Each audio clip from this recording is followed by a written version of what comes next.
Boa tarde, olá ouvinte do Crypto ID, nós estamos iniciando mais um Audi Talk e hoje nós vamos entrevistar uma figura proeminente da segurança da informação e identificação digital no Brasil, que é o Márcio Nunes. O Márcio é diretor da Vale Certificadora, que nós intimamente chamamos de V7, é uma das marcas, né? Não é só intimamente, mas enfim. O Márcio tem muitas coisas para contar para a gente. O Márcio, eu vou até falar uma coisa aqui. O Márcio, eu vou dar um ponto da sua carreira. Eu conheço o Márcio há muitos anos, Suzana também, né? O Márcio foi uma pessoa que revolucionou a emissão e o envio, né, e a publicação dos diários oficiais do Brasil. O Márcio, lá, eu não sei quanto lá em 2000 e pouquinho, né? Final dos anos 90. 90, ela falou que era 2000 mesmo. Final dos anos 90. Nossa, então, fala um pouquinho dessa época. Mas deixa eu falar um pouco do que me marcou isso. Ele era diretor já de uma instituição pública do governo do Estado de São Paulo e ele revolucionou a emissão do Diário Oficial do Estado de São Paulo. Depois daí é que os outros vieram, né, começaram a entender o que era, e o Diário Oficial já era transmitido dos outros municípios para o governo do Estado de São Paulo. Exato. Eu estou te mostrando que eu sei. Olha. Ele era transmitido já com assinatura digital, autenticação no sistema, com certificado digital. Tinha timestamp. Em 1990, é isso? Final dos anos 90. Antes da ICP Brasil. Brasil. O Márcio estava sempre à frente. Está até hoje sempre à frente. Então, é com essa personalidade e expertise que a gente vai conversar hoje. Tomara que a gente saiba fazer as perguntas certas, né, Suzana? É verdade.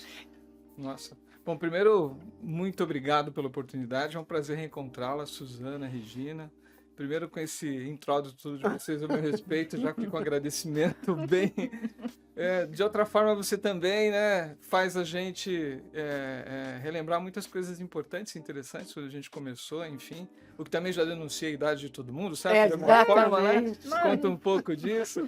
Mas, de qualquer forma, que vale lembrar, assim, a gente estava num período de modernização, né? Então, final dos anos 90, um pouco depois do e-commerce, do comércio eletrônico chegar no país. Isso mesmo. E o governo do Estado de São Paulo já estava numa vanguarda, tal, de digitalizar processos, diário oficial, enfim. E a gente foi buscar tecnologia para poder criar, de fato, a capacidade de identificar partes envolvidas numa transação eletrônica. Aí encontramos a certificação digital, que já tinha mais de 20 anos, nasceu na década de 70, enfim. E aí a gente passou a adotar a tecnologia através de um fornecedor internacional, que era representado aqui no Brasil na ocasião, mas que era um dos precursores de tecnologia de certificação digital. Então a gente fez muita solução, muitos experimentos de uso de certificados, utilizando tanto para autenticação quanto para assinatura. Então o que a gente vê hoje, a gente já faz há um bom tempo isso de outras formas, mas já usa essa tecnologia. Isso mesmo. Uhum. Bom, Márcio, você atualmente está na Valid, certificadora, e a gente sabe que é uma empresa multinacional e brasileira, com forte presença no mercado e tudo mais, mas fala um pouquinho como que a V-Cert se encaixa na Valid. Claro. A V-Cert, ou Vale Certificadora, é uma empresa do Grupo Valid, né? Então, o Grupo Valid é um grupo muito forte em tecnologia, identificação de pessoas, objetos e transações é o core da companhia. E certificado digital tem tudo a ver com isso, então a companhia Vale Certificadora é uma empresa dentro do grupo, hoje constituída por mais ou menos 170 pessoas, que falam diariamente o dialeto certificado digitalês. Ou seja, acordam e vão dormir falando de certificado digital, né, em todas as suas experiências, não só do ponto de vista de tecnologia, mas do ponto de vista de negócios. Que ótimo. Então, vamos falar agora Vamos entrar vamos direto no que diz respeito à à curiosidade do mercado. Então a gente vai falar do fim do certificado eCPF. Não, do CNPJ. É verdade. Tá escrito aqui, eu tô falando errado. ECNPJ, nossa, vai dar palpitação nos nossos leitores e ouvintes. Então vamos lá, do nosso ECNPJ e a chegada do selo eletrônico. Então, Márcio Nunes, a gente queria que você falasse como vai ser essa substituição, quer dizer, o que vai implicar a substituição de um certificado tão utilizado hoje pelas empresas para a chegada dessa nova forma, né, de assinar, autenticar a empresa, etc. E aproveitando já, a gente queria também que você falasse um pouquinho dos benefícios. É muito importante falar dos benefícios para que as pessoas entendam que essa troca pode ter muitos benefícios para eles. Claro. Bom, muito bom, a pergunta é muito importante. Enfim, desde o ano passado, o órgão regulador vem trabalhando nessa modernização. Então, é uma modernização. Então, o primeiro plano é a modernização da certificação digital. E é uma simetria ao modelo internacional.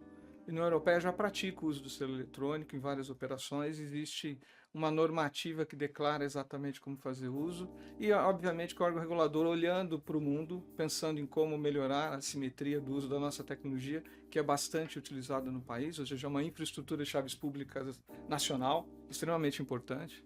Então, por conta disso, passou por fases de estudo, de consulta pública, inclusive, envolvendo várias empresas, né, as empresas de mercado, empresas que vão ser impactadas pelo uso e pela mudança.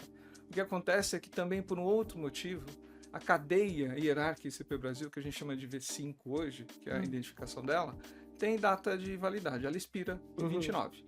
Então, é um momento oportuno também para nascer a V12, que é a nova cadeia hierárquica, e nascerem novos produtos de certificação digital com templates diferentes. Então, o que muda do CNPJ, eCNPJ, que a gente chama de eCNPJ, e eCNPJ foi uma nomenclatura dada porque um dos precursores foi a Receita Federal, e ela já tinha essa denominação de CNPJ, então nada mais justo do que nascer o eCNPJ. Daí o uso do certificado, a forma como a gente denomina no mercado, tanto eCPF quanto eCNPJ. O eCNPJ é um certificado de assinatura eletrônica para pessoa jurídica, isso que a gente usa, e amplamente utilizado para assinatura de nota fiscal eletrônica. É isso o grande mote. Mas ele tem não vou chamar de tem uma imperfeição na sua composição. Ele tem uma identificação interna, que é o número do CPF que responderia como responsável pela posse do certificado. Então dá a conotação de quando eu uso o certificado CNPJ, que a manifestação da vontade da pessoa está sendo expressa com a assinatura daquele certificado de pessoa jurídica, o que não é uma verdade. Sim. Então o selo eletrônico veio para corrigir isso. A primeira correção é que o selo eletrônico continua sendo certificado digital, designado para pessoa jurídica, mas ele sai do aspecto de manifestação da vontade do indivíduo para um carimbo de autenticidade. Então é como se eu carimbasse um documento dizendo aquele documento é da empresa A, ou ela foi fornecida pela empresa A, ou ela concorda com aquilo. Mas ela não manifesta a vontade que deverá ser feita com o uso de certificados de tipo A, A3 assinatura. Então, não morre o eCPF. Na verdade, o eCPF passa a ser obrigatoriamente em A3. Então, para ajudar, né, para quem não é do mercado, o A é de assinatura, o número que vem seguido 1 e 3 define o grau de segurança e a capacidade que eu tenho e a forma pela qual eu gero e armazeno a parte criptográfica. O 1 é sempre em software. Então, os certificados do tipo A1 vão, de fato, desaparecer. Com a nova norma, com a nova cadeia hierárquica, você passa a não ter mais certificados do tipo A1, assinatura do tipo de armazenamento em software. Mas os certificados de pessoa física, A3, continuarão. Então, o certificado de pessoa física em token, em cartão, em nuvem, que cada vez mais cresce em termos de demanda e consumo, continuam sendo indemitidos na forma como a gente conhece e passam a ter o papel de fato declarado, manifestação da vontade do indivíduo numa transação, num acordo, na assinatura de um contrato. Então, um contrato entre partes, um documento entre partes, vão permitir que os representantes legais daquela empresa, ou representantes de alguma forma, assinem e manifestem a vontade, e o selo vai funcionar como um carimbo de autenticidade daquele documento. Então, ele vem com um objetivo mais declarado, mais eficiente. Muda para a nota fiscal eletrônica? Não, no final a nota fiscal eletrônica ela não mais é do que uma assinatura eletrônica. Então, de fato, o selo eletrônico é uma assinatura eletrônica, eu vou executar uma assinatura eletrônica, mas não com esse princípio de manifestação da vontade, que é característica dos certificados do tipo A. Então, a gente vai manter os certificados do tipo A3 armazenados em hardware, então token, cartão e nuvem, para uso, de fato, da manifestação da vontade do indivíduo. E para a pessoa jurídica, passa a ter o selo. Nossa, essa tua resposta tem várias questões. Já fiquei aqui com milhões de... Bom, mas De enfim. dúvidas, mas eu vou te fazer uma dúvida, te perguntar uma coisa. Na nota fiscal eletrônica existe, como é que eu vou dizer? Você consegue identificar quem está assinando. Não sei se eu estou me fazendo clara. Existe como você identificar o carimbador, quer dizer, quem está com aquela Isso. nota eletrônica, desculpa, quem está com aquele selo eletrônico na... Então, aí são outros princípios. Hoje, de verdade, você tem a mesma necessidade. Um certificado digital do tipo CNPJ1, por exemplo, que é em software, ele está em posse de quem? Normalmente, esse controle da posse está sob tutela da organização, de um ambiente administrativo, de quem presta o serviço, enfim. Mas o problema, ou pelo menos a questão que está sendo pontuada, é que naquele certificado, eventualmente, está o CPF do CEO de uma empresa, Sim. sendo utilizado para assinatura de nota fiscal eletrônica. Na prática, é uma assinatura eletrônica, mas se a gente for pensar do ponto de vista de segregação, de controle, objetivo funcional, não faz muito sentido na nota fiscal eletrônica constar um dado do indivíduo que é o CEO ou, enfim, o representante legal da empresa. Então, são princípios diferentes. Uma coisa é emitir um certificado de pessoa jurídica para uma empresa, onde, evidentemente, tem uma interação humana e aquela pessoa precisa ser um representante junto à Receita Federal. Então, eu tenho uma identificação de representação para a emissão do certificado.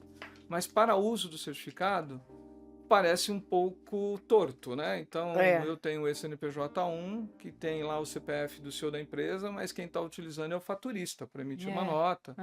Então, isso também acaba criando algum certo desconforto, vamos chamar assim, e uma incorreção do ponto de vista, porque se um certificado tipo A representa a vontade, a manifestação da vontade, óbvio que está se assinando uma nota fiscal eletrônica, algum documento nesse sentido, mas não está muito correto ter o CPF ali dentro como uma identificação. A identificação da pessoa jurídica continua dentro do selo eletrônico. Então, quando eu estiver fazendo a interpretação e uso do certificado digital na assinatura da nota fiscal eletrônica, por exemplo, vai constar a identificação do CNPJ e a identificação da razão social da empresa.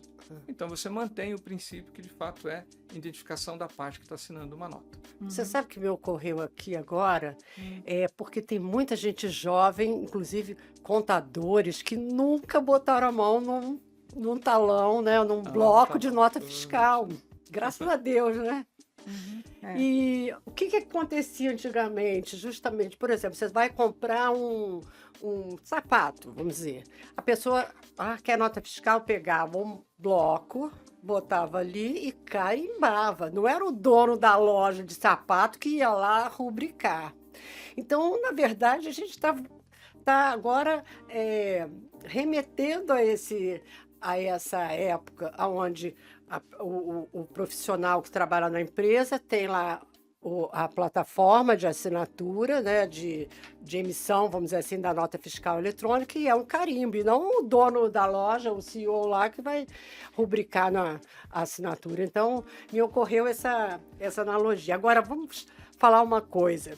Como é que isso vai impactar para as empresas e especialmente para os desenvolvedores que vão ter que falar com esse fazer, selo, né, alterações nos seus sistemas e tudo mais. E também já tem uma outra pergunta que é o seguinte: essa troca vai ter um impacto de quando nasceu a nota fiscal eletrônica? Bom, vamos tentar aqui separar, são várias perguntas aqui. Primeiro, do ponto de vista de desenvolvimento e impacto para quem tem que alterar. Lembrem que a cadeia V5, que é a que atual, a existente hoje, vai vencer em 29. Isso. Então, naturalmente, a infraestrutura brasileira tem que emitir uma nova raiz, que já emitiu já no final do ano passado, a cadeia V12, passa por um processo de credenciamento de autoridades certificadoras de primeiro nível e depois entra nas de segundo nível, aí efetivamente você começa a emitir certificados para usuários finais, empresas. Hoje já está emitindo selo? Não, ainda está no processo, ainda está dentro da agenda programada do órgão regulador e com as solicitações das autoridades certificadoras, mas não basta só isso. Mesmo que a Vale esteja pronta para emitir um certificado de Isso. selo eletrônico, a gente também tem que entender que essa transição que vai até 29 também seja necessário, esse tempo seja necessário para as empresas adaptarem seus sistemas. Eles têm que reconhecerem outra cadeia. Então, quando sai a nova cadeia, todos os sistemas têm que passarem a conhecer a nova cadeia hierárquica, mesmo que ela não mude o certificado. Então, a nova cadeia V12 vai ter que ser publicada, instalada nos sistemas. Então, tem um processo de publicação e distribuição dessa cadeia. Para o uso do selo eletrônico, vai mudar o template. Então, vai mudar o quê? As informações que compõem o certificado digital. Lembrando a todos, né, que é um certificado digital, é um conjunto de dados que identifica uma pessoa física ou jurídica vinculada a um par de chaves. Né? Então, é a beleza da história é essa. Esse conjunto de dados, ele vai ser diferente em relação ao próprio selo eletrônico. Como eu falei, ele não vai constar o CPF do indivíduo lá, então ele só vai ter o CNPJ. Então é claro que as aplicações têm que fazerem os seus ensaios, os seus testes para fazerem a adaptação correta. Do ponto de vista de início disso, vai passar por períodos de transição. Então, os sistemas que são emissores de nota têm que se adaptarem, tem toda uma liturgia operacional e técnica que tem que acontecer para que, de fato, uma empresa possa adquirir um selo eletrônico e passar a assinar sua nota fiscal eletrônica ou usar em outras experiências. Lembra que eu falei, né? Já que eu posso ter um contrato onde pessoas físicas assinam, eu posso usar o selo como um envelope de identificação que aquele documento é da empresa tal. Né? Então, e é interessante falar do selo, que é você puxou dizendo assim, isso é mais antigo e tal, mas na verdade isso é uma questão de cultura. Você vê, a gente é um mundo digital, né? Ainda é digital. Você tem muitos lugares ainda, Ásia, por exemplo, onde é costume usar o carimbo do indivíduo, né? Tem ali. Então, aquilo é uma forma de carimbar, dizendo isso aqui eu reconheço, isso aqui é autêntico. Eu vejo isso nos meus doramas, eles têm aquelas coisinhas. Então o princípio do selo é autenticar, é carimbar que aquilo tem conhecimento, né? E tem aprovação da empresa. Então, nesse sentido. Por isso que para nota fiscal, para transações onde você precisa provar esse acordo da empresa, essa autenticidade, né, pela empresa, o selo eletrônico tem esse propósito. E separa bem o papel de manifestação de vontade do indivíduo e identificação e autenticação. Eu tenho mais uma pergunta. Por exemplo, esse selo eletrônico pode assinar, por exemplo, uma newsletter? Pode. Se você entender que você está querendo carimbar, vamos trocar. Você está querendo dar autenticidade àquela newsletter? Sim, porque no final é uma assinatura eletrônica. Então, no princípio de verificação, eu vou verificar a autenticidade com os princípios de validação de uma assinatura eletrônica. Mas ele está dando, de fato, ali um carimbo, uma autenticidade para aquilo. Então, você pode. De fato, é mais correto do que você pegar o CNPJ, que tem, de repente, a assinatura de um representante da área administrativa e o conteúdo é publicitário e deveria quem está assinando é publicitário e você está usando o certificado da pessoa jurídica. Então, nesse sentido, fica uma informação fora de contexto, inclusive. Muito legal isso. Para a gente finalizar esse bloco, vamos falar, explica um pouquinho para a gente, você falou bastante de nota fiscal eletrônica. Fala de algum outro caso de uso e de implicações práticas. Eu entendo mais quando você fala que o selo carimba, mais do que quando você fala que o selo assina. Entendeu? Que eu acho que fica mais claro. Porque assina, para mim, na minha cabeça, fica como se fosse a mesma coisa que o outro. Que o outro, que é alguém que está assinando, entendeu? Então, fala pra gente de algum outro caso prático que não seja nota fiscal eletrônica. Regina Tocon, qualquer documento que você queira dar autenticidade do ponto de vista jurídico, pessoa contrato. Jurídica. Então, um contrato você pode usar ele para envelopar. Então, por exemplo, quem que assina um contrato? São os representantes legais de uma empresa, enfim. Isso. Então, vamos imaginar que nós fôssemos donos de uma empresa, nós três aqui estamos assinando um contrato. Ali tem assinatura. Normalmente a assinatura é feita com certificado de pessoa física, certo? Então, para que serve o selo? No final, eu poderia usar o selo como uma forma de autenticar. Então, um sistema corporativo autenticar dizendo que as 3 partes de fato assinaram aquilo e aquele documento tem a anuência da companhia. Então você poderia usar isso como elemento. Então, A carimbada dele vai com timestamp também. Vai. Não, então, o timestamp é uma outra coisa. A gente confunde um pouco o carimbo com o sentido do carimbo do tempo, verdade. né? Então, na verdade, a assinatura eletrônica pode ter ou não um carimbo do Sim. tempo, que não deve se confundir com essa ideia do carimbo, da Da autenticidade do autenticidade selo. do selo eletrônico. Então, são 2 coisas que se compõem. Mas, na prática, a gente está falando que o objetivo do selo é dar autenticidade. Né? Então, é autenticar. Menos registro de manifestação de vontade, que aí é designado para o certificado tipo A. Tá ótimo. Bom, agora a gente vai passar para outro assunto. Bom, bora Vamos lá. falar. Próximo bloco. Bora lá. Vamos falar de AR eletrônica. Tchan, tchan, tchan, tchan. Boa. Todo mundo já fica, ai meu Deus do céu. Então, O todo que mundo, será que vem aí, né? todo mundo, lógico, tudo que parece, tudo que é novo, ou tudo que eventualmente tem muitos detalhes ou muitas mudanças, sempre gera uma expectativa, né? Mas a AR eletrônica, na verdade, a gente deveria olhar, tem vários aspectos. Vamos separar aqui as visões. Do ponto de vista de tecnologia de certificação digital, não há mudança alguma.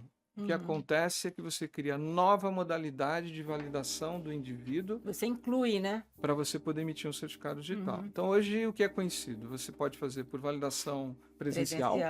Então, eu preciso identificar as características do indivíduo que está solicitando o certificado de forma presencial. Normalmente é para quem nunca emitiu um certificado, não tem um documento de condução de veículo junto na Senatran, enfim, nunca teve um certificado digital emitido.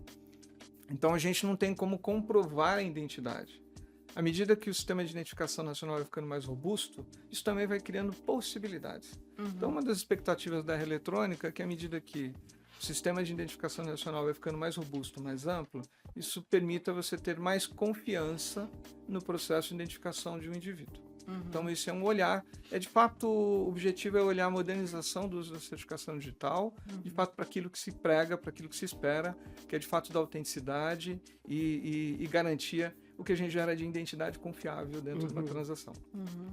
Agora, a preocupação sempre porque tem a figura das pessoas que participam do processo, né? O agente de registro, a autoridade de registro, enfim. Então, a AR eletrônica não é uma nova AR, autoridade de registro. Não. É uma característica, uma forma, um método. Então, além da validação presencial, por conta da pandemia, a gente também implementou uma nova forma que é por videoconferência, tem regras definidas pelo órgão regulador como a gente fazer isso, tá? E a AR eletrônica é uma terceira via, uma nova forma de fazer. Para fazer, parte do princípio que eu vou fazer o autosserviço. Então, eu tenho capacidade tecnológica e suporte de infraestrutura para provar que eu sou eu na identificação. E se eu consigo fazer isso de forma confiável, eu consigo automatizar o processo de entrega de um certificado. Dispensando uma videoconferência ou até a validação presencial. Já existe norma para isso, mas ainda não está estabelecido o mecanismo da base comparativa ou da base de dados nacional que de fato permita você operar a AR eletrônica. Ah, só falta isso.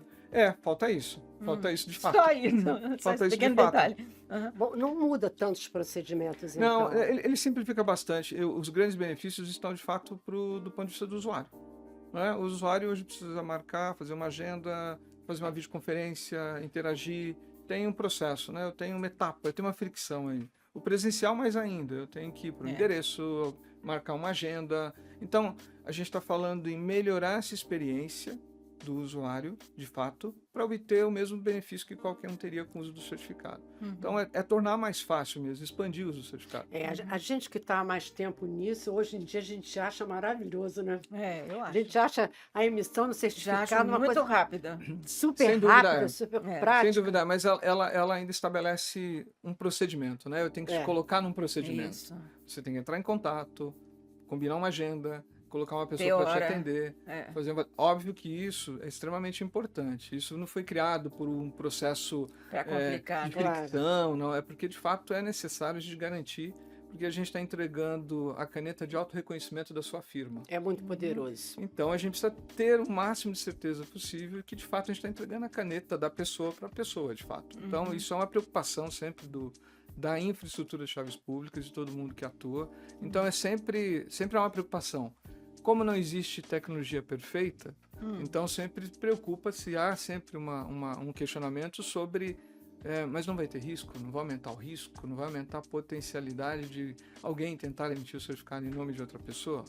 Então a gente começa a discutir, entrar no mérito que é a convergência de tecnologia. Não é só o certificado em si uma tecnologia robusta, mas para dar acesso a ela eu preciso colocar outras tecnologias. Preciso melhorar o sistema biométrico para poder identificar de fato que a pessoa é ela, ter mais condições de garantir a comparação dos dados biográficos, preservando LGPD e tudo que está associado à privacidade de dados. Então, existem uma série de elementos que precisam ser adicionados, tecnicamente, inclusive, para você também criar essa experiência fluida, ou mais fluida, para criar a ideia de autosserviço. Então, a gente está inserindo uma nova modalidade de validação, autosserviço, para o indivíduo poder ter um certificado digital. Agora, eu tenho uma dúvida aqui. Em determinadas situações, né? Não pode ser aplicado em todos os tipos de certificado, nem em todas as situações. Se eu nunca tiver tido um certificado, por exemplo, eu não posso Não, na verdade, usar assim, esse método. eu acho que o ponto que você colocou é importante. A R eletrônica está devidamente normatizada para certificado de pessoa física em nuvem. Isso. Então, isso é bem específico. Então, se você quer, imaginando que o órgão regulador já tem estabelecido a forma de validação biométrica, né, com a base devida, autorizada, para comparar um indivíduo. Dispensando a necessidade de interação humana para poder fazer essa validação. Para além disso ainda, o requisito estamos falando de emissão de um certificado digital do tipo A3 em nuvem para a pessoa física. Então, ele não se aplica para os outros cenários. Então, para o CNPJ, para outros certificados de uso específico, de aplicação de uso específico, também não se aplicam esse tipo de Nem uso. futuramente ao selo eletrônico. Futuramente a gente nunca sabe, né? É verdade. Então, futuramente, assim, na verdade, é sempre um processo de maturidade, evolução tecnológica, maturidade do processo. Então, o que o órgão regulador já vem há algum tempo, já sinalizando e dando suporte, dizendo para a pessoa física, aqui tem um caminho, quando ela entende também que o certificado em nuvem é a melhor solução para ela, né? A melhor forma de uso do certificado. Então, em relação ao prazo, nós precisamos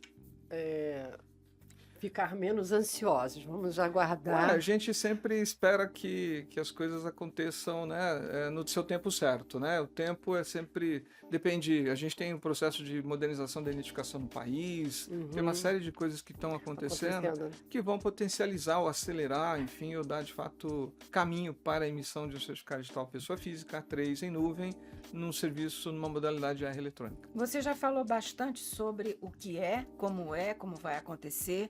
Você tem alguma mensagem, assim, como que as ARs vão poder usar essa forma de emitir a AR eletrônica?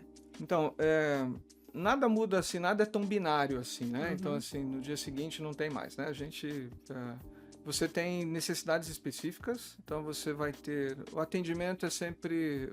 Você tem que ser concierge nesse contexto, né? Para ser concierge, eu tenho que conseguir atender todas as necessidades. Você vai ter clientes que vão querer a validação presencial, preferem. Verdade. Tem clientes que vão... Não, a videoconferência eu acho ótima, eu gosto, eu até acho mais confiável. Eu tenho alguma dificuldade para fazer aquilo, eu prefiro ter um suporte. Eu não tenho tempo, eu não tenho... Eu gosto de ser assistido, eu gosto de ser atendido com assistência. Então, a diferença é entre atendimento assistido e atendimento não assistido. Para o atendimento assistido, eu prefiro. É uma questão de decisão, inclusive, Óbvio que ela se aplica a todo o perfil de usuário, não. Então, da mesma forma que é em tudo na vida, a vontade, a necessidade também caminha do mesmo jeito. Então, o benefício. Então, o desafio é como a gente ajusta a conveniência e a segurança. Então, a ideia da AR eletrônica é que a gente consiga dar a melhor conveniência, mas também com segurança. Então, são coisas que caminham juntas. Então, do ponto de vista da R, do ponto de vista do agente de registro, do ponto de vista da cadeia de valor que atua, a gente... Obviamente tem uma alteração. Se eu não preciso, na R eletrônica, ter a interação de um agente de registro, eu ainda continuo precisando de alguém que me venda o serviço, alguém que me entregue o serviço, alguém que me dê suporte. Porque, no final das contas, as pessoas compram um serviço. Ela compra um certificado digital, mas ela está comprando um serviço. Atendimento, então, ela comprou de alguém, Esse alguém é uma empresa instituída, estabelecida, que presta serviço, e por acaso o serviço dele é emissão de certificado digital. Então eu estou comprando um serviço e eu quero ser atendido por aquela empresa. Ela vai me dar caminhos de opção. Então a fidelização, o gerenciamento dessa carteira de clientes, a forma como eu interajo e fidelizo esse cliente, continuam sendo arte ainda e desafio de qualquer autoridade de registro. Então o papel muda. Eu vou ter provavelmente, e já tem hoje, se a gente for levar em consideração que mais de 50% das emissões já se dão por videoconferência, eu tenho menos necessidade de capilaridade física para atender presencial. Isso. Mas preciso de gente para atender videoconferência, porque é um atendimento assistido. Mas você também vai ter uma mudança. À medida que a eletrônica entra, você vai diminuir essa necessidade para ter pessoas atendendo, talvez na parte pré-operacional, mas você vai continuar tendo gente no pós-operacional para continuar ajudando. Então é o desafio, como você olha o negócio. Se você pensa, sendo bem honesto, você pensa num local de atendimento que é basicamente atender a emissão de alguém, é mais difícil imaginar que você, obviamente, você vai ter uma redução à medida que tem uma forma mais conveniente para algumas pessoas emitirem o seu certificado. Então são desafios. De novo, continua. Ainda é um desafio de como você vende. Não é o que você vende, é como você vende. Exato. Então, e como vender significa que eu acrescento uma série de serviços e benefícios pelos quais vale a pena eu manter uma relação comercial, mercantil contigo. Porque é com ela que você vai estabelecer essa relação. Você falou muito bem. Cada pessoa tem um perfil de atendimento. Em cada lugar do Brasil, né? Exato. Por exemplo, você quer ver? Você tem plataformas muito adiantadas, muito intuitivas de saúde, para você marcar um exame, tudo isso. Mas muita gente gosta de ir até o laboratório marcar, com um papelzinho lá, marcar o seu exame. Não são pessoas só mais velhas. Sim. As pessoas têm habilidades diferentes, né? Então, acho que isso também, a gente tem que contar com isso, né? Não, e tem locais do Brasil, o Brasil é muito grande, não dá para você dizer que o comportamento que acontece aqui em São Paulo é o mesmo que acontece no interior de São Paulo, é o mesmo que acontece no interior do Centro-Oeste, é o mesmo que acontece na Amazônia. Pode até ser que na Amazônia seja melhor ainda do que aqui, né? Mas Não, tem várias questões ainda. Tem uma questão de infraestrutura de comunicação. isso Entendeu? é Tem importante. vários aspectos. É mais fácil, eu preciso de uma informação, então eu quero emitir o certificado, mas eu quero entender um pouco mais. Enfim, eu sou um usuário novo desse tipo de tecnologia, produto ou serviço. Então, eu prefiro ter assistência. Então, de novo, o que vai aumentar o portfólio de oferta das autoridades de registro para poder atender os perfis adequados de clientes. Muito bom. Muito Agora vamos falar sobre tokenização. Tokenização. Nossa, que bicho é esse? Olha, a primeira... Respira, Márcio. Não, para ele tira de letra isso. Eu queria que você começasse essa conversa nossa de tokenização falando o seguinte: qual é a diferença entre identificação e autenticação? Porque a gente vai falar de um mundo descentralizado e tudo isso, onde esses dois componentes, vamos dizer assim, são importantes e distintos, né? Sem dúvida. Na verdade, assim, identificação parte do princípio que eu estou identificando o outro lado. Eu tenho clareza, tenho certeza, ou pelo menos deveria ter, que numa transação remota ou presencial, de fato, tem uma interação ali do indivíduo que se identifica. Então, eu preciso identificar. Como a gente entrou aqui no prédio, eu precisei me identificar, apresentar um documento. Então, eu não me autentiquei. Quando eu passei na catraca, que eu fiz a minha batida biométrica ali para entrar, eu me autentiquei. Né? Então, óbvio que ali está implícito uma identificação, porque tem um cruzamento biométrico, mas no final eu executei atividades diferentes por um objetivo, que é garantir que pessoas identificadas possam acessar um determinado ambiente físico ou digital. Então, autenticar não garante identificação. Né? Então, e também identificar não garante que você esteja autorizado a acessar aquilo. Então, a gente tem autenticação, tem autorização e identificação. Né? Então, são coisas diferentes, coisas separadas. É que numa interação, isso acontece de forma automática e ali síncrona, e você não percebe isso. Então, primeiro eu preciso que você se identifique. preciso que você se autentique e preciso saber ainda se você pode fazer aquilo, porque de verdade Se você... não basta ser você, você precisa ter certeza que você pode fazer aquilo. Então, executar uma operação. Então, esses elementos de identificar, autenticar e autorizar fazem parte do nosso mundo moderno hoje de transação. Eu preciso ter certeza. Eu posso identificar que o cartão de crédito é meu, posso me autenticar com o cartão de crédito para provar que eu tenho ele em posse e ele é meu, mas pode ser que eu não tenha crédito para comprar. Então, essas coisas todas fazem parte de um ciclo de identificação. Eu preciso identificar, autenticar e autorizar. Então, a beleza do mecanismo é que você consegue ter clareza, do ponto de vista técnico, qualquer uma dessas etapas, ou qual dessas etapas você está seguindo no processo. E ela tem que ser transparente para o usuário. Né? No final é assim, posso ou não posso? No final é isso. O princípio de poder significa que eu já me identifiquei, estou autenticado e posso executar alguma coisa. Então, que você é você. Então, e nessas redes descentralizadas, por exemplo, o blockchain, né? Como entra o certificado? Em que momento entra o certificado digital? Então, a gente diz que as duas tecnologias bebem da mesma fonte, né? Eles usam criptografia simétrica, usa timestamping, tem um monte de coisa. A forma como foi feita ou foi desenhada as tecnologias que criam casos de usos específicos diferentes. Então, tem infraestruturas de blockchain que usam certificados digitais como parte implícita na sua forma de uso e interação. Outras usam menos. No final, eu estou usando criptografia simétrica ali, que é a essência das duas tecnologias. Mas o que a gente tem que pensar é se tecnologia por tecnologia não tem valor aplicável, ele tem que ter caso de uso, ele tem que ter utilidade de alguma forma, senão é tecnologia. E aí o que a gente acredita cada vez mais é na convergência disso. Então, a convergência da blockchain como forma de ledger, registro das coisas, enfim, garantir integridade, enfim, mas poder usar o certificado digital como mecanismo de autenticação ou de identificação dentro de uma rede, dentro de uma estrutura de blockchain, por exemplo. Então, alguns falam assim, não, blockchain vai substituir o certificado digital, o certificado digital... não, na verdade é uma convergência. Tem casos de usos que se aplicam às duas coisas. Óbvio que você viveu muito tempo usando o certificado digital sem precisar de blockchain. Exato. Né? Mas tem casos de uso que, de fato, o blockchain ele é totalmente endereçado. Ele fala, isso aqui é um caso natural para o blockchain. Né? Moedas, por exemplo, digitais, né? Bitcoin, todas elas têm características específicas que, se não fosse a ideação da forma como você pensa a gênese da criptografia, você não teria esses modelos que tem hoje, que são extremamente robustos. Daqui a pouco a gente tem a nossa moeda brasileira desse jeito. Então, assim, são evoluções tecnológicas. O desafio de quem trabalha com tecnologia e negócios de tecnologia, como combina essas tecnologias para criar experiências mais robustas e interessantes.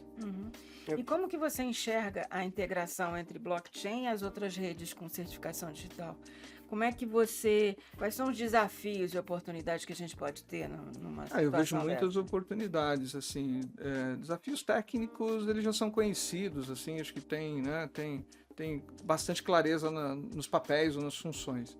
O que eu vejo são oportunidades de convergência mesmo.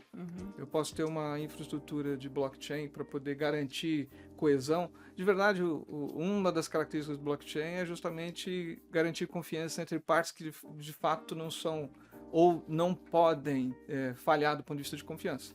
Então, o certificado digital identifica o indivíduo, ele está muito mais no indivíduo, muito mais naquela transação atômica. O blockchain dá um sentido de rede. Então, esse sentido de rede tem muito valor para muita aplicação. Agora, como é que eu adentro numa rede dessa? Né? Então, eu poderia me basear no certificado digital, que eu provo quem sou, para poder ter acesso a entrar numa rede dessa. Então, dá para criar vários cenários, vários ambientes, onde combinados podem gerar soluções interessantes. O desafio não é você ter uma única identidade, é saber gerenciar todas que você tem, de um jeito ou de outro. Claro. E o certificado digital é uma tecnologia extremamente boa para identificar pessoas, identificar transações, identificar objetos. E quem sabe, os seus bots, os seus robôs. Interessante. Explica um pouquinho, o que é isso? Não, a gente fala assim que identifica pessoa, assinatura e tal, mas vamos falar também, né? IoT, né? Então, cada vez que vai aumentando a internet das coisas, é importante que cada objeto, quando fale, consiga provar sua identidade dentro de um contexto. Vamos chamar assim, fazer uma analogia. Todas eles podiam ter certificados digitais. O robô? Pensa numa inteligência artificial. Eu poderia emitir um certificado digital para provar que aquela inteligência artificial é verdadeira. Ela não criou um avatar seu? Então eu vou criar um certificado digital, não é para pessoa física, é para um robô. Hoje a gente já faz para as bombas de gasolina, né? Não, tudo bem, é verdade. Você faz para as bombas de gasolina, tem outros objetos de internet das coisas que você utiliza, enfim, né? Então, no caso das bombas de gasolina, são os objetos metrológicos, são aqueles que têm medição, né, fiscalização, mas você tem outros cenários. De novo, Na saúde, por exemplo. Então, a gente já teve situações de a gente emitir certificados digitais para poder fazer identificação de certos equipamentos para que numa transação a gente pudesse... Parece um negócio assim, mas o objeto não tem vida. É uma como máquina, é que interage? para que ele precisa? Mas numa transação, qualquer elemento computacional precisa provar sua autenticidade. Porque da mesma forma que eu preciso garantir interação e autenticidade numa interação, os sistemas também precisam. Senão eu invado um sistema, me passo pelo outro sistema e converso com ele trocando credenciais. No final a gente troca credenciais. O certificado digital é um jeito de a gente gerar credenciais. Então entre sistemas já existe o uso dos certificados digitais. É que a gente não percebe. É que a gente hoje está falando muito na ideia do certificado digital, na forma que a gente conhece hoje, que é emitir um certificado digital para uma pessoa física, para uma pessoa jurídica, para executar uma assinatura eletrônica. No final, o que você está sempre fazendo é uma assinatura eletrônica. Mas a assinatura eletrônica está se baseando num par de chaves, num certificado digital, e isso está implícito em muita solução, em muita tecnologia que a gente não vê. Eu posso estar emitindo certificados para sites. Você falou uma coisa interessante. Se tivesse esse tipo de identificação, essas fraudes que acontecem no telefone, na ligação telefônica não aconteceriam, porque na realidade elas são interceptadas e eles transferem para outro local que não é o local verdadeiro. É que de verdade, assim, o negócio é mais complexo, né? Então, sempre tem... Você tem que falar... Sabia que não era assim.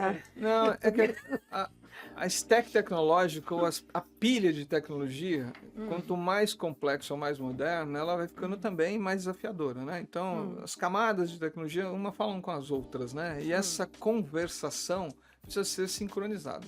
Então, e tem uma evolução tecnológica, né? Então, você certamente melhora. O certificado digital é para você gerar uma identidade confiável numa transação digital. Ela pode identificar uma pessoa, como pode identificar um objeto, uma transação. Uma máquina. Uma máquina. Eu posso criar vários cenários. É que aí entram em outras discussões, né? Como é que eu faço para emitir um certificado digital para uma máquina, onde eu preciso identificar que a máquina é confiável? Então eu tenho que pensar num processo que nem sempre é tão simples para poder emitir certificado digital e ser consumido por isso. Não é? Então, aqui na interação humana, pode ter os seus desafios, mas você fala, uma pessoa interage, emite um certificado. Mas eu emito certificado SSL para site, certo? Não emito certificados de identificação de outras transações? Então, você tem lá de Open Finance. Então, por quê? Eu estou usando certificados digitais para poder dar garantia numa transação segura. Mas veja, no final, por trás, é o jeito que eu acomodo o princípio da criptografia simétrica. Todos nós usamos isso sem saber. O WhatsApp fala sobre criptografia de ponta a ponta. Certo? Você não precisa entender. A única coisa que você precisa saber é que ele está garantindo para você. Você não precisa saber como é que ele troca chaves, como ele está fazendo aquele processo, mas ele está garantindo para você que aquela comunicação não é espionável, né? Ela não é clonável. Isso né? todo mundo já entendeu.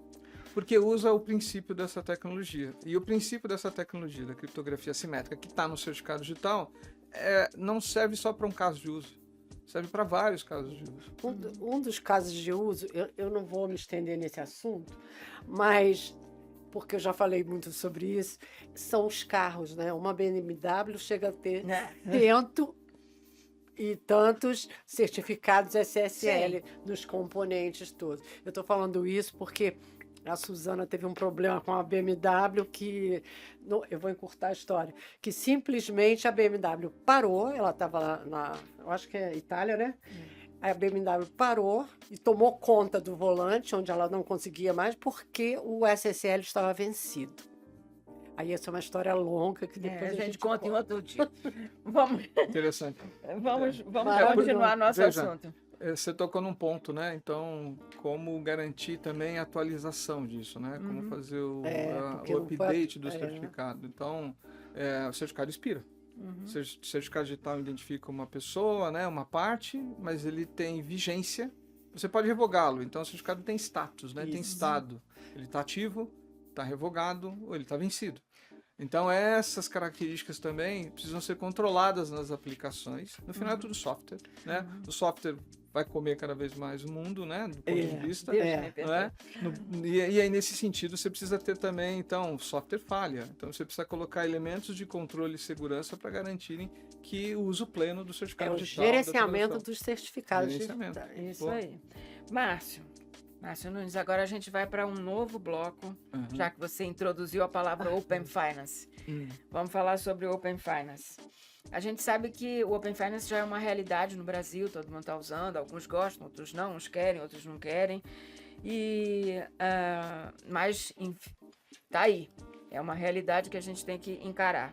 Qual é o papel do certificado digital na segurança dos dados nesse mercado regulado que a gente... Bom, extremamente importante, porque o uso do certificado digital, tanto para o Open Finance, para o Open Insurance, enfim, tudo que está contextualizado nisso, é garantir a autenticidade de comunicação entre partes, né? Então, o uso desde o SPB, Sistema de Pagamentos Brasileiro, que nasceu com o uso do certificado digital SCP Brasil, né? Então, era uma idade do meu necessidade, de garantir comunicação segura entre os bancos.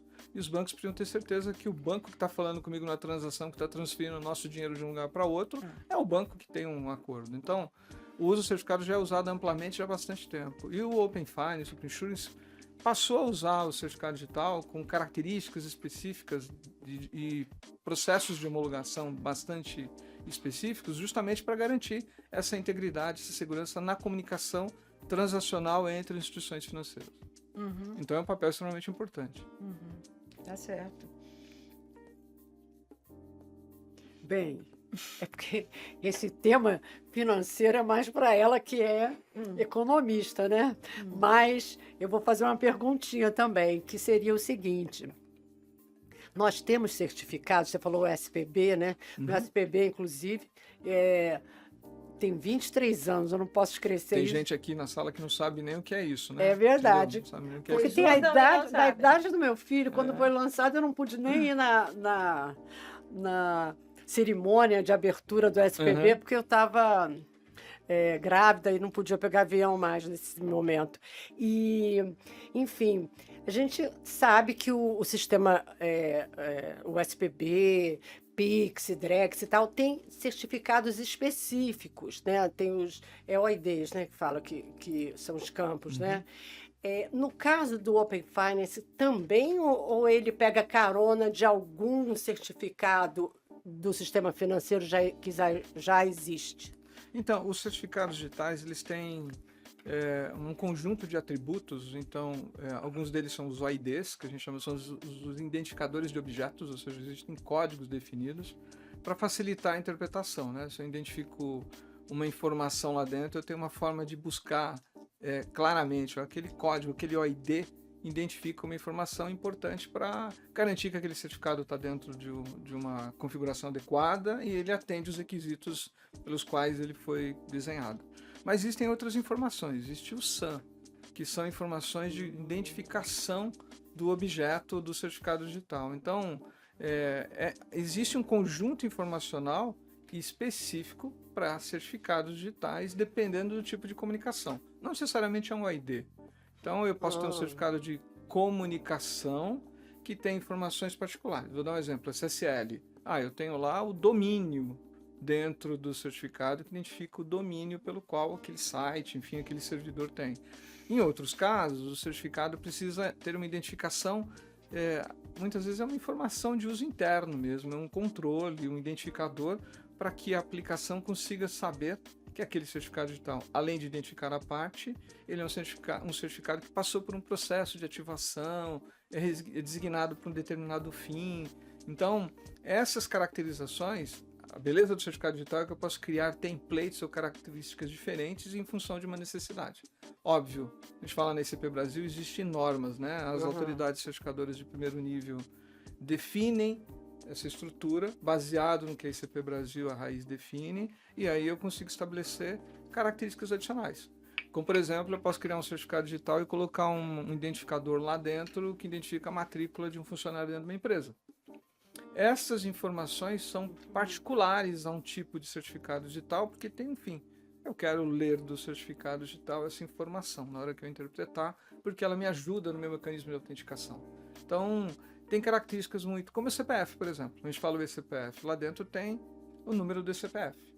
Por que tem lá o número do CPF? Porque é a chave que hoje identifica o cidadão brasileiro, certo? Então, é muito mais fácil eu ler do certificado digital, pegar aquela informação e criar conectividade com outros mecanismos de autenticação. Então, para o meu ambiente computacional. Olha, hoje a gente já tem um script aqui para seguir, mas eu vou lhe falar uma coisa. Nós vamos convidar para fazer uma entrevista só sobre múltiplos fatores de autenticação. Não? Muito bom. MFA. Porque a gente vê assim, a gente fala muito isso, eu e a Suzana, existe milhões de benefícios de um certificado digital, que não precisa ser necessariamente o ICP Brasil, da hierarquia ICP Brasil, que podem funcionar como fator de autenticação de uma forma assim muito simples e tal. E a gente vai querer que você Claro. dê essa aula para a gente, porque Claro. a gente tem muita dúvida em relação a isso, né? Mas A gente agora, e outros. agora vamos voltar naquele assunto de gerenciamento de Então, certificados agora a para a gente tua vai BMW falar- não parar. Agora a gente vai falar um pouquinho sobre gerenciamento de certificados, Ok. tá? De certificados digitais. Explica como que a VCERT utiliza, como é que ela faz esse gerenciamento de certificados. Explica, a gente sabe que vocês utilizam o protocolo ACME, né? Explica o que é esse protocolo ACME e quais são os principais benefícios que tem essa gestão do gerenciamento do certificado. Vamos lá. O grande desafio é eu gerenciar o certificado para não deixá-lo expirar. Então, se eu tenho um certificado digital embarcado numa transação ou, enfim, numa experiência qualquer, o que acontece se ele expirar? A aplicação vai rejeitar aquela transação e vai dar um erro, vai impedir, porque justamente o benefício é que eu possa... E uma característica do certificado digital em relação a outros mecanismos de identificação é que ele é revogável. Isso. Ele tem tempo de vida definido. Não é? É diferente de uma biometria, eu não revogo sua biometria. Então, o princípio eu tenho usos específicos para cada coisa, e aí mas por outro lado, eu também tenho seus desafios de gerenciamento. Se eu tenho algo que muda de estado, que expira, que tem vigência, eu preciso gerenciar isso. E cada vez mais, do ponto de vista de segurança, isso não é só uma característica nossa, o mundo tem olhado para o certificado digital como eu melhoro o gerenciamento disso. E aí desenvolveu-se um protocolo chamado ACME, que é um protocolo que a gente chama de Protocolo Automático de Renovação do Certificado Digital. Se eu fosse traduzir de forma bem simples, é isso. Então, é um protocolo de renovação automática. Tem características para fazer isso. Isso não se aplica para todo certificado. Imagina assim, certificado de pessoa física. Meu certificado está aqui e renova automaticamente. Se você tiver controle, pode ser um mecanismo para isso. Você não precisa usar o ACME em si para gerenciar a renovação do certificado. Mas em certos ambientes ele é imprescindível. Cada vez mais no desenho internacional global de como usar certificados digitais para sites, enfim, é uma tendência de redução à validade do certificado. Os certificados deixam de ser 12 meses, certificados de 3 meses. Então, você imagina ambientes que têm certificados digitais de 3 meses, muitos certificados terem que gerenciar isso. Então, o protocolo ACME veio como uma forma de você criar automatização num ambiente confiável para renovar esse certificado. Então, na prática, como é que funciona? O certificado digital, como eu falei, é um conjunto de informações que vincula, né, um par de chaves ali. Eu preciso ter um mecanismo que compõe esses dados. Então, eu preciso ter um ambiente seguro. O protocolo funciona como, desde que você tenha esse ambiente, esse acesso, a permissão para você poder recompor esse novo pedido para solicitar a autoridade certificadora e ele emitir um novo certificado digital. Né? Lembrando que a gente não reaproveita par de chaves normalmente, né? Então, o que a gente faz? Gera um novo certificado digital. Eu preciso fazer um novo pedido. Então, como é que eu faria? Olha, eu sou Márcio, está aqui meu CPF, está aqui os meus dados, me dá um novo certificado. A autoridade certificadora pega o meu pedido, monta o que a gente chama de solicitação. A solicitação é submetida à autoridade certificadora, ao motor de emissão de certificados, e ele me traz um certificado digital para poder juntar isso. Na prática é a mesma coisa, a diferença é que a gente está usando um protocolo para automatizar isso. No ambiente controlado. No ambiente controlado, ambiente corporativo, ambiente de servidores, enfim. Ele é muito mais aplicável para ambientes onde você tem serviços integrados, né? Então, o que a gente chama de serviços digitais. Um sistema fala com o outro, está dentro de um ambiente de autenticação, não é um indivíduo se autenticando, são sistemas falando. Então, desde que você tenha um ambiente controlado, você ter um protocolo de automatização dessa renovação garante que o sistema não pare. Sistemas Windows já usam há muito tempo, outros sistemas já têm isso internamente, enfim, mas isso requer que a infraestrutura seja preparada. Por conta disso, foi desenvolvido o protocolo ACME para poder criar essa experiência. Então, desde que você configure uma forma de monitorar a expiração desses certificados, poder se conectar aquilo, partindo que é uma origem confiável, né? Então, partindo a solicitação para pedir uma autoridade certificadora de forma automática. Imagina o seu certificado de identificação de um sistema vencer no domingo à meia-noite, né? E aí você tem que renovar o certificado. Então, se porventura você não observou o vencimento e não cuidou da renovação, né? você vai acordar segunda-feira com um problema. Então esse protocolo ele veio para ajudar a mitigar esse tipo de situação. Isso se aplica para vários cenários que a gente vê hoje, tá? Mas tem mecanismos de gestão. No final, o que a gente está falando é gerenciar o certificado, é garantir que eu mantenha o ciclo de vida do certificado ativo enquanto houver vida útil na minha aplicação. É diferente, né? O certificado vence, eu não posso fazer a aplicação perder a utilidade porque o certificado expirou. Mas o mecanismo de expiração é essencial para você garantir controle. Então, você sabe, Márcio, que quando eu entrei nesse mundo de segurança da informação, uma das coisas que eu cuidava era a venda de SSL, né? Primeiro o SSL vendido em solo brasileiro fui eu que vendi. Então, para mim é um mundo que eu passei a amar, né, o SSL. Mas eu estou muito distante desse dia a dia hoje, né?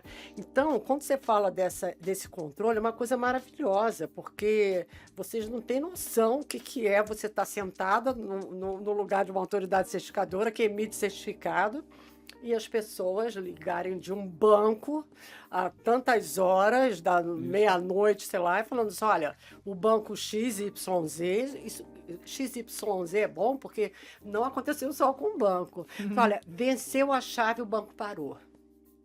Tipo assim, venceu o SSL e um determinado canal de televisão parou de poder vender eu me lembro, inclusive, isso aconteceu, nós estivemos numa sala juntos, parou de emitir a venda do Brasileirão. Então, é um negócio, assim, tenso. E isso é uma coisa maravilhosa, esse controle. E aí, eu queria te fazer uma pergunta. Quando começou essa nova norma, né, que foi do CAP4, enfim, da indústria, né, de só do limite, né, de expiração da validade do certificado ser de 90 dias, aconteceu muitos problemas desse tipo? O desafio é o seguinte, gerenciar recurso de toda forma e computacional também é sempre um desafio de quem administra a infraestrutura tecnológica. Então, era esperado que isso evoluísse para você ter mecanismos que permitissem você automatizar o gerenciamento de uma infraestrutura. Você vai tendo infraestruturas cada vez mais complexas e o certificado digital, que tem um princípio extremamente importante no controle de segurança, não poderia ser um ofensor desse gerenciamento. Então, é natural esperar que a gente tenha recebido esse tipo de padronização e definição. A Vale, por exemplo, oferece para os clientes hoje plataformas de infraestruturas de emissão de certificados digitais e controles usando o ACME, justamente para infraestruturas ou para empresas que têm um rigor maior de gerenciamento. Não é? Então, uma coisa é você ter 2, 3 certificados, né? Outra coisa é você ter 1.000 certificados, 2.000 certificados, ou uma centena de certificados já dá trabalho para você gerenciar. 10 já deve dar. Então, você garantir, e mesmo que dê trabalho, vão expirar todos no domingo. O que você faz? Eu não deveria ter feito todos emitidos para vencer no domingo, mas enfim, Sim, tem. já fez. Mas Depois então, só como se gerencia? descobre isso depois que teve o primeiro problema. E é né? uma dor. Então o protocolo, a Acme, de fato, ele ajuda você a melhorar a eficiência do gerenciamento da sua infraestrutura como um todo. E o certificado digital é parte dessa infraestrutura. Ô, Márcio, no caso da Valid, você contratar esse protocolo Acme é uma contratação à parte ou como é que uma empresa pode ter acesso a isso? Depende de cada empresa. O nosso modelo é muito... Você tem uma infraestrutura de PKI ou ICP que você pode utilizar, né, para montar os certificados. Uma coisa é você comprar certificados avulsos. Normalmente não é para certificado avulso, né? Sim. Então é para uma infraestrutura. Eu Quero gerenciar um pool de certificados digitais, um conjunto de certificados digitais, e eu quero um protocolo para... Então, o protocolo é um valor agregado que a gente coloca. Então, a gente tem oferta com Acme e oferta sem Acme, justamente para poder atender aos negócios propriamente dito, né? As modalidades e necessidades específicas. Agora faz um pouquinho do seu... Faz um jabazinho agora. Jabá, Como é que a V7 garante a segurança e a confiabilidade usando o protocolo? A gente tem uma infraestrutura, né?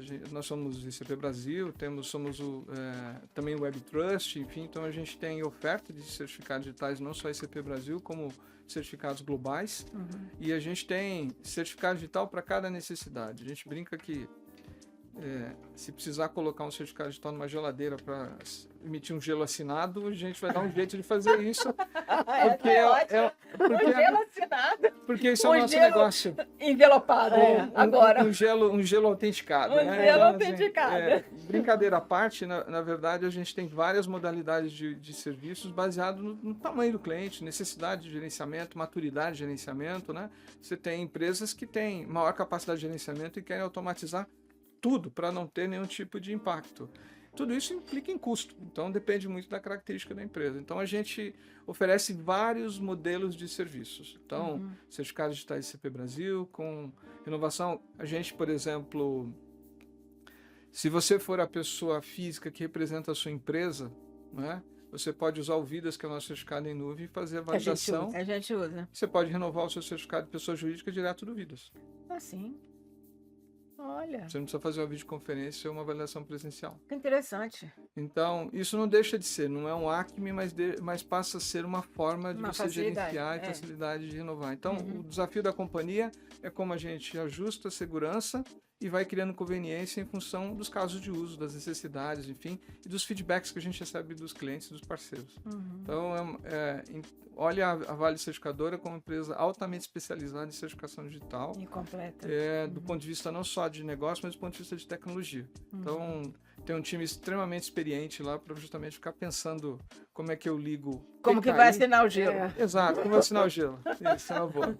Ou então, como se autenticar na geladeira, né? Exato. É bom para quem está fazendo regime. Olha. Ó, só funciona.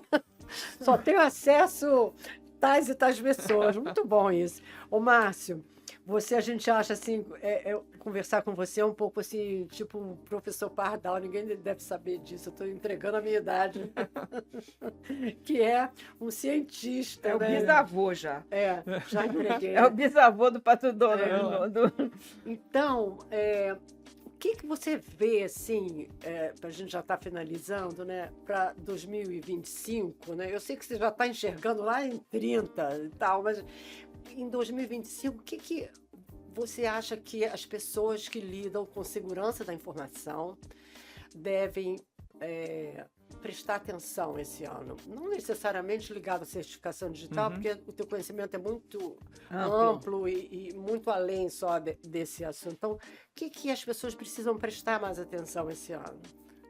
Cada dia que passa o desafio fica maior, né? Então a gente começa a experimentar a inteligência artificial como sendo um negócio legal, simples e tal, mas isso serve por bem e serve por mal. Então você sai daqueles ataques que são ataques, digamos assim, definidos, declarados, e você começa a ter ataques cibernéticos com inteligência artificial. Então ele está o tempo inteiro experimentando, então é como se você estivesse A brincadeira agora com a inteligência artificial, você vai contratar, você não vai contratar pessoas, né? Você vai contratar robôs inteligentes para fazer um trabalho de uma pessoa em algum contexto. Para atividades repetitivas, isso funciona bem, mas para também ações desse tipo também, porque a sua capacidade computacional e de energia elétrica especificamente para poder processar essas coisas. Então realmente muda, sai de uma situação, né, que a característica humana tem e você tem o potencial de explorar isso de uma velocidade muito maior. Então a gente vai experimentar cada vez mais, digamos assim, deepfake, por exemplo, né? Então cada vez mais o deepfake fica tão bem feito que as pessoas acabam não tendo certeza se de fato é a pessoa que está falando ali, se a pessoa que está se apresentando não é um avatar, não é uma transformação digital de uma pessoa numa experiência ali, numa interação. Os bots ou os robôs ou os chats todos, antes você falava em bot, agora você está falando em experiência de inteligência artificial de atendimento. Né? Então colocando, desde que você tenha, saiba fazer as perguntas, por isso que assim, o grande desafio sempre vai ser, ainda é saber fazer as perguntas. As respostas são mais fáceis de ter hoje. Então o desafio é fazer as boas perguntas. Mesmo porque nem sempre eles falam a verdade, né? Eles Não, respondem qualquer coisa. E normalmente a pergunta normalmente é a chave para resolver o problema, né? Então se você faz as boas perguntas. Então o desafio se você sabe fazer boas perguntas, você consegue construir experiências bacanas. Porque já tem coisas fáceis de serem resolvidas, você tem formas de responder facilmente questões. Então o grande desafio eu tenho que saber fazer ou pensar nas melhores perguntas para poder mitigar riscos. Então, se eu pudesse ser atacado por tal situação, o que eu faria? Então, o desafio é pensar mesmo como é que a gente pode se valer das tecnologias que estão hoje, a favor e contra, e criar, de fato, as ações protetivas e as ações de controle sobre isso. Então, é um processo evolutivo, não tem volta, né? E cada vez mais o ambiente digital fica mais acirrado, vamos chamar assim, mais desafiador. Mais desafiador, Que também é divertido. Também. É muito. Bem mais divertido. Márcio, a gente gostaria muito de te agradecer. É sempre muito, se a gente pudesse, ficava aqui 5 horas com você, porque você é a nossa Amy Webb. A futurista, obrigado, né? Você é o nosso futurista. E traz sempre informações muito, muito legais. A gente gostaria de te agradecer, deixar aqui uma mensagem final, né, de que todos curtam, compartilhem, vejam, assistam. Assim que ficar disponível, a gente gostaria que vocês assistissem esse vídeo. Você tem alguma mensagem para deixar para eles no final? Primeiro, agradecer o carinho pelo qual vocês me receberam aqui e tal, enfim, para a gente falar um pouco desses assuntos que eu gosto, então é mais fácil falar deles, enfim, né? Então, primeiro dizer que é sempre um prazer, eu estou aqui à disposição que vocês quiserem, falar sobre os serviços que a Vale Certificadora tem, de que forma a gente está enxergando, a gente não tem dificuldade para falar de área eletrônica, a gente tem uma conversa bem aberta com os nossos parceiros, a gente inclusive deve promover cada vez mais conversas com os parceiros para colocar como é que a gente enxerga a eletrônica como um modelo de negócio para todos, enfim. E até ajudá-los, né? E demonstrar que, de fato, uma das características da companhia é, de fato, preservar e garantir essa relação de parceria. Então, a gente não tem nenhuma intenção de, agora com a eletrônica, então o parceiro é dispensável, tal. Não, a nossa relação é diferente. Nossa relação com os nossos parceiros é uma relação, de fato, de fidelização. A gente acredita em papéis e o nosso papel é colocar a tecnologia à disposição, criando modelos de negócio que de fato façam sentido para as duas empresas, enfim, para os parceiros e para nós. Então aqui é dizer que a eletrônica não é um bicho-papão, dizer que a criptografia assimétrica é um negócio que está na vida da gente, a gente não percebe, ficar atento porque a computação quântica vai também gerar desafios e a gente está atentos para isso. A gente já tem feito alguns experimentos usando alguns algoritmos pós-quânticos para poder justamente olhar à frente, né? Todo mundo vai passar por esse desafio. Então, na hora que chegar a computação quântica comercializável, não é? Se vai ser daqui 5 anos, daqui 10 anos, daqui, sei lá, um punhado de anos, ainda sempre tem tem essa dúvida, né? Há sempre uma leitura científica correta e sempre uma leitura geral, mas de fato são coisas que fazem parte da evolução tecnológica. E aí uma das características da companhia é estar buscando inovação o tempo inteiro. Então, aqui, o meu agradecimento mais uma vez. Obrigada. Muito obrigada a vocês. E curtam, como a Suzana falou, curtam e compartilhem o nosso vídeo.